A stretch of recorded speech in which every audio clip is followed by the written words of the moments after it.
¿De qué hablamos cuando decimos empresas recuperadas? Hablamos de aquellas empresas que fueron fundadas por un patrón y que luego de un intento de vaciamiento son recuperadas por sus trabajadores y trabajadoras, defendiendo así sus fuentes de trabajo. Un fenómeno en respuesta al desmantelamiento industrial, donde cientos de miles decidieron organizarse bajo otra lógica, la autogestión. Con una organización democrática, equitativa y solidaria, ponen nuevamente en funcionamiento a la empresa para intervenir en el mercado y proyectar la continuidad en el tiempo.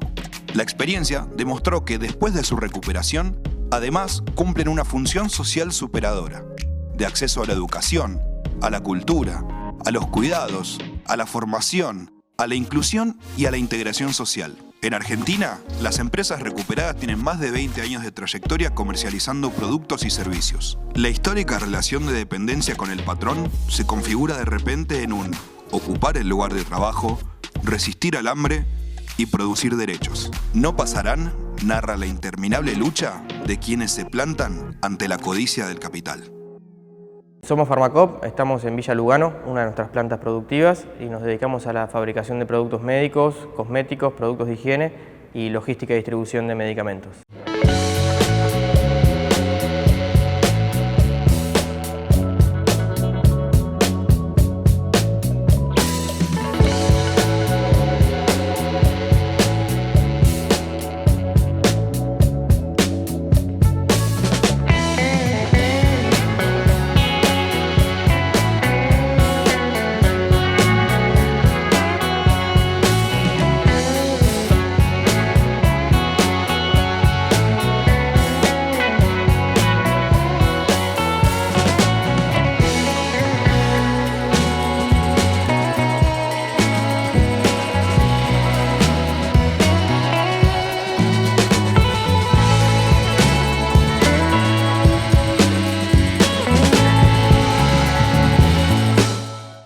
Sí, el laboratorio se funda en 1935, lo funda Julián Augusto Roux,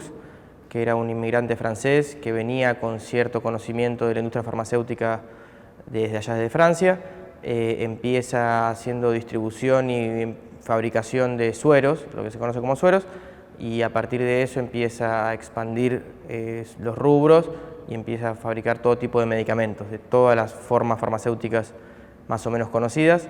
Fue una empresa familiar, si querés, pero con un tamaño de mediano a grande. Desde 1935 hasta 1918, que es la quiebra del laboratorio, llegó a ser en los 70 y 80 uno de los 3 laboratorios más grandes del país, junto con Roche y con Roemers, eran lo que llamaban las 3R. Fue el primer exportador de sueros, fue el primer productor de la vacuna BCG, es decir, tiene varios hitos en su historia muy importantes, que a partir ya de la década de los 90 y de los 2000 entra en franca decadencia hasta lo que fue la quiebra del laboratorio en 2018. Más o menos desde 2015 empieza a haber ciertos problemas que nosotros naturalizamos porque no nos parecían demasiado extraordinarios, sobre todo al respecto de los tiempos de cobro, la fecha de cobro y el desdoblamiento de pago de aguinaldos. Ya durante el 2016, de mediados de 2016 en adelante, la producción baja a un 10-20% de lo que era en su mejor momento, es decir, se empiezan a inhibir líneas productivas, quedan funcionando muy pocas líneas de producción y hay prácticamente una parálisis o un lockout patronal en realidad hacia diciembre del 2016 que desemboca en la primera toma del laboratorio que fue el 2 de enero del 2017. Yo entré en el 2007, enseguida estuve por agencia, después quedé efectiva. Y enseguida que quedé efectiva ya empezamos con asambleas porque había problemas para pagar el aguinaldo. O sea que ahí empecé a notar que el laboratorio siempre tenía sus cuestiones para pagar y demás, a pesar de que la producción estaba full y todos estábamos trabajando bastante bien. Durante 3 meses y medio mantuvimos ocupada la planta de Villaruro y a partir de ahí hay un cambio de dueños. Es decir, se vende la empresa ya concursada, desde el 2016 la empresa estaba concursada, y se vende concursada la empresa, vuelve a haber una incipiente producción de algunos productos hacia fines del 2017, y en febrero del 18 vuelve a venderse la empresa, se vende el paquete accionario nuevamente a otro grupo empresario, continúa la producción, va mermando tanto la producción como el movimiento general de las plantas. Arrancamos en un conflicto en 2016 con 500 trabajadores y trabajadoras, ya para el 2018 quedaríamos unos 120 y hacia septiembre del 2018, que es otro punto de inflexión, ya no había ningún empleado ni empleada en ninguna de las dos plantas productivas. El nuevo grupo empresario se había llevado la producción y un grupo muy pequeño de trabajadores y trabajadoras a otro laboratorio. El segundo momento de la lucha importante, que es el acampe en las puertas del laboratorio, con la empresa todavía funcionando, entre comillas, o sea, no estaba quebrada, pero todavía estaba en posesión del grupo empresario. Ayer anoche nos anoticiamos de que el juzgado de primera instancia, contradiciendo de alguna manera lo que había dicho la instancia superior, que era la Cámara Nacional de Apelaciones, quiere poner una intervención de 3 meses en el laboratorio, lo cual para nosotros 3 meses, digamos, son 3 años. Y se acampa en la puerta de la planta de Villaluro para evitar que se roben la maquinaria, que gran parte ya se la habían robado. Luego se ingresa, en octubre del 18 se ingresa a la planta, los trabajadores y trabajadoras ingresamos a la planta, ya conformados en cooperativa, desde el 2016 acompañados por el Movimiento Nacional de Empresas Recuperadas, y ahora sí con la firme determinación de que la única salida posible era la continuidad del trabajo en formato cooperativo, luego de las experiencias que habíamos tenido en esto del cambio del paquete accionario y demás. Sí, fue raro, pero bueno, fue la idea de algunos compañeros que fueron los más jóvenes y que las que somos un poquito más grandes los fuimos acompañando. No sabíamos bien en qué lo estábamos metiendo también, pero sabíamos que teníamos que quedarnos ahí adentro y de seguir defendiendo las fuentes de trabajo. La inercia de los trabajadores y trabajadoras de cualquier empresa es continuar haciendo lo que venían haciendo. A los pocos meses nos dimos cuenta que por algo había quebrado el laboratorio, que tenía que ver con que no contaba con las condiciones estructurales que se podían adaptar a la normativa, que cambió en el 2018 aparte.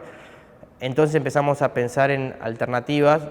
sin perder de vista el horizonte, que era volver a producir lo que producía Roux Josefa.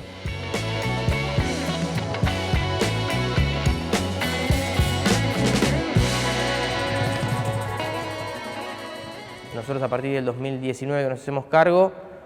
trabajamos en la reconstrucción de las plantas, trabajamos para otros laboratorios, o sea, tenemos de clientes a laboratorios que nos entregan sus productos y nosotros hacemos la parte de trazabilidad y distribución y almacén. Por otro lado tenemos el sector de producto médico, que ahora ya no estamos en producción porque laburó sobre todo en la pandemia, en la producción de test de COVID, que pudimos fabricar gracias a la inteligencia común con el CONICET y con desarrolladores de la Universidad de La Plata, el primer test nacional de detección de COVID acá. Eso lo laburamos desde fines del 2020 hasta mediados del 2021, después la demanda cayó abruptamente porque se fue yendo la pandemia, y después el sector de productos cosméticos y productos de higiene, que arranca en el 2020, en abril, con la pandemia, que arrancamos con alcohol en gel, alcohol 70%, y luego sumamos, que fue el primer producto que relanzamos, que era de Roux Josefa, la crema Aqualane, que es una crema histórica que debe tener más de 60 años, que la pudimos volver a sacar al mercado en el 2021. Estamos trabajando en algunos desarrollos nuevos para lanzar el año que viene en el sector de producto médico, porque nos quedó la tecnología que incorporamos para el desarrollo de los test, para test de otro tipo. Particularmente estamos trabajando sobre Chagas, dengue y hepatitis C. Y en el sector de cosméticos y productos de higiene estamos trabajando en un gel lubricante a pedido de la provincia de Buenos Aires, por falta de posibilidad de abastecimiento. Estamos trabajando en algunas variantes del Aqualane, y está iniciando la producción en convenio con otro laboratorio, al no contar con la habilitación todavía en planta, en productos sí de Roux Josefa, que están en poder de la cooperativa, que los vamos a elaborar en principio en un laboratorio con el que tenemos un convenio en Entre Ríos, que calculamos que para antes de fin de año saldrán 2 productitos a la calle. Balanceábamos que parte del error del último dueño del laboratorio de la familia Roux había sido perder de vista la innovación y la investigación. Es decir, la industria farmacéutica continuamente está actualizándose, tanto normativamente, pero también en términos de investigación y desarrollo de nuevos productos. Entonces, nosotros incluso a veces, mirando no tanto la rentabilidad, pero sí la necesidad de mantener una imagen hacia afuera y también, digamos, una impronta innovadora, nos parecía un desafío interesante poder demostrar que en Argentina éramos capaces de producir algo que no se producía. Tiene muchas aristas, ¿no? También en base a lo que pensamos políticamente, que tiene que ver con la soberanía en todos sus aspectos, ¿no? Siempre hablamos de soberanía alimentaria, bueno, también existe algo que es la soberanía sanitaria, la posibilidad de ante momentos críticos poder tener la capacidad productiva de hacer frente, y también pensamos en eso a la hora de desarrollar el producto. Y después, no, lo tomamos con orgullo, el hecho de que sea tan reconocido, pero desde el momento en que nosotros tomamos la decisión de recuperar el laboratorio, y después de muchas discusiones y de charlas con el movimiento de empresas recuperadas, creo que desde ese momento los trabajadores y trabajadoras, por lo menos de Pharmacoop, nos damos cuenta de que no hay algo que no se pueda hacer. Digamos, los trabajadores y trabajadoras tenemos la misma capacidad que cualquier empresario de hacer lo que haya que hacer, así que no, estábamos contentos, pero no nos pareció un hito que vaya más allá de simplemente demostrar que era posible hacer algo que se dice que no se puede hacer, como tantas cosas se dicen que no se pueden hacer y las hacemos igual. Nosotros hoy activamente entre las dos plantas somos entre 45 y 50 personas, más algunos vendedores. Nosotros cobramos todos igual, o sea, tenemos asignado un valor hora y nos repartimos el dinero entre todos igual. Y estamos organizados como cualquier empresa, digamos, tenemos nuestra asamblea ordinaria anual, tenemos reuniones de la cooperativa que hacemos cada un par de meses cuando hay que discutir alguna situación en particular, pero digamos, está diferenciado lo que es el organigrama de la cooperativa como órgano de funcionamiento de lo que es el organigrama de la empresa como una empresa con sus sectores de trabajo, sus coordinadores, sus jefes. Nada, igual no hay mayores problemas. Yo puedo dar una opinión muy personal de esto, creo que cada uno y cada una le va a encontrar sus pros y sus contras. A mí particularmente tener que hacerme cargo de una empresa no es lo que más me gusta. En cambio, trabajar de lunes a viernes 9 horas y que el patrón me garantice el sueldo no me molestaba tanto. Tiene otras cosas que están buenas, que tiene que ver con la posibilidad de desarrollar otros intereses que uno tiene en el marco de su ambiente de trabajo. En las condiciones de trabajo en particular sí es mucho mejor, digamos, tenés menos presión, a equivocarte sin saber que te van a echar el otro día, y el trato con los compañeros y las compañeras suele ser un poco mejor. Ahora, en cuanto a expectativa de vida, a mí me gusta por el aspecto de la posibilidad de desde este lugar dar una discusión política con la sociedad, no tanto por el hecho de ser una cooperativa en sí mismo, digamos, eso no es algo que a mí me llame la atención. Me interesa esto que te decía, la posibilidad de desde nuestro lugar de trabajo dar una discusión acerca de la necesidad de que seamos los trabajadores y las trabajadoras, teniendo presente el interés de la clase en su conjunto, los que nos pongamos al frente de las decisiones de soberanía productiva, monetaria, financiera, sanitaria. Eso es lo más interesante que tiene para mí habernos constituido como cooperativa.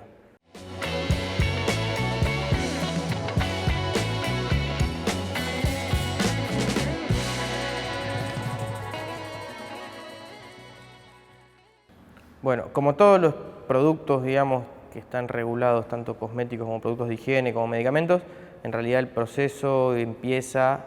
que no se vio, en la recepción de la materia prima, en la recepción del material de empaque.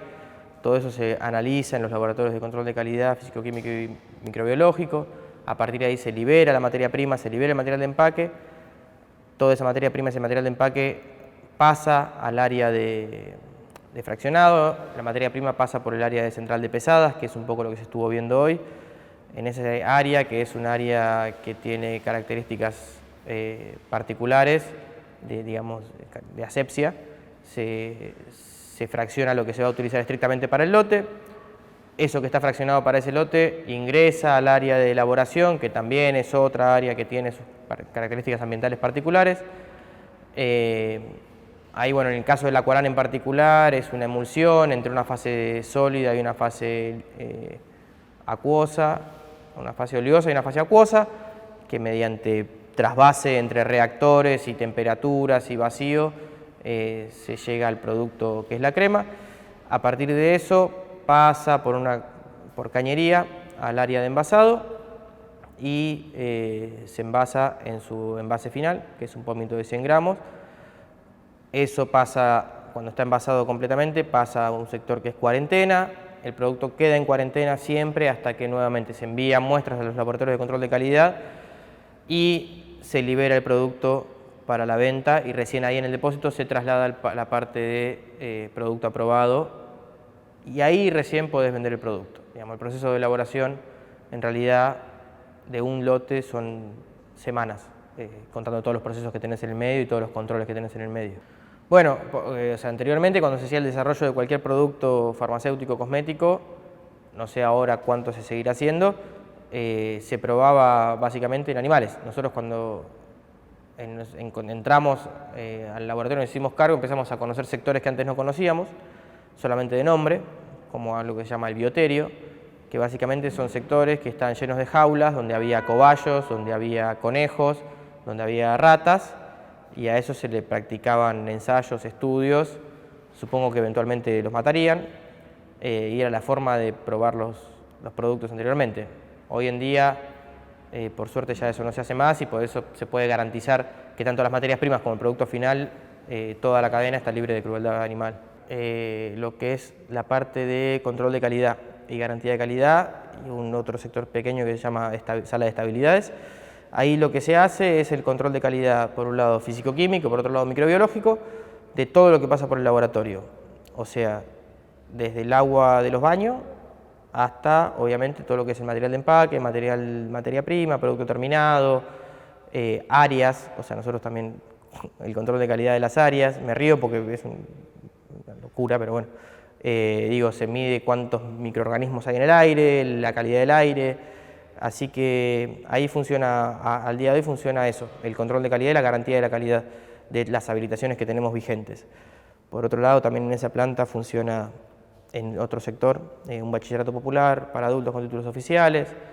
funciona un centro cultural que estuvo un poco parado por la pandemia y estamos reactivando, está empezando a funcionar un centro de jubiladas, funciona la Casa del Movimiento Nacional de Empresas Recuperadas, tal vez me estoy olvidando de algo, y una biblioteca científica, la más importante en Latinoamérica de material médico. Y también, bueno, a diferencia de esta planta, es una planta con menos características industriales, o sea, por dónde está ubicada, por cómo está diseñada, no permite tanto la actividad industrial, el ida y vuelta de producto. Entonces, bueno, nos enfocamos a que ahí se trabaje sobre todo en la parte de control de calidad, desarrollo de nuevos productos, administración, tesorería y demás. Nosotros trabajamos en menor medida con farmacias, pero en mayor medida trabajamos con droguerías directamente. Las droguerías se ocupan de la distribución en las farmacias y en el interior del país. La particularidad del sector es que más del 50% de la facturación de medicamentos y más del 50% de la producción de medicamentos, medido en unidades, es de capital nacional. Eso es una particularidad, regionalmente es extraño, tiene que ver con cómo se desarrolla la industria farmacéutica en Argentina desde los 60, con la Cámara de la Industria de Laboratorios Nacionales, que es SILFA, que es un poco la que lleva la voz cantante en la industria, y por leyes muy particulares que tiene Argentina al respecto de la protección, o no protección en realidad, es decir, que acá no hay una ley de patentes, como hay en otros países, que cuando hay una ley de patentes, vos no podés lanzar al mercado productos que estén patentados ya en tu país o en otro lado. Eso, y el de investigación y desarrollo en la industria farmacéutica es muy costosa y es a muchos años. En Argentina, al no haber ley de patentes, uno puede, entre comillas, copiar o traer un desarrollo extranjero, registrarlo en el país y lanzar un medicamento. Eso hace esa particularidad que siempre está en tensión y que defiende la industria farmacéutica argentina, hace que la industria farmacéutica se haya desarrollado más que en otros países. Tenés por un lado SILFA, que es la Cámara de Laboratorios Argentinos, y por otro lado KM, que es la Cámara de Laboratorios Extranjeros, que son un poco los que van llevando las discusiones frente a todos los gobiernos al respecto de los precios de los medicamentos, de la normativa de producción de los medicamentos. Es una industria que, como todas en Argentina, están un poco oligopolizadas, tiene sus trampas, tiene sus bemoles, pero Digo, pasa como en todo el resto de las industrias. No, qué sé yo, son empresarios buscando llenarse de guita y bueno, y se llenan de guita. La discusión no es particularmente sobre los medicamentos, es en todo caso la falta de voluntad política de poder auditar con mayor precisión la cadena de valor y la cadena de generación de costos a la que en general los órganos de control no tienen acceso y que podrían determinar más realmente cuál es el precio de algo. No hay voluntad política de este gobierno ni de ninguno de hacerlo. Entonces, la verdad que si yo le pregunto a un funcionario que se va a sentar a negociar con las cámaras empresariales de los laboratorios, en base a qué criterio tiene que negociar los precios máximos, no va a tener elementos para decirme 2 o 100, porque no sabe cuánto sale hacer un medicamento, porque los costos no están abiertos. Entonces, digo, sí, planteado como lo decís, pensando que estamos hablando de salud humana, es bastante cruel. El capitalismo es cruel. Las empresas recuperadas no nacen solamente de la necesidad de un grupo de trabajadores y trabajadoras de continuar con su fuente de trabajo. Nace en realidad de la lectura de 1 o 2 militantes políticos que hacen de una etapa histórica del capitalismo donde no había reemplazo del empleo que se perdía y la necesidad de actualizar las formas de lucha y de actualizar las formas de organización social del trabajo también. Y es así que nace el Movimiento Nacional de Empresas Recuperadas. Es invertido a lo que en general piensa la sociedad y romantiza. Nace desde la voluntad política de plantear la importancia de otra salida. Cuando nos sacan en la tele hablando de qué lindo cómo recuperamos nuestra fuente de trabajo, de lindo no tiene nada, digamos, no nos quedó otra opción, pero aparte somos en muchos casos militantes políticos que lo hacemos con la convicción de que no va a servir de nada recuperar nuestra fuente de trabajo si no terminamos con lo que causa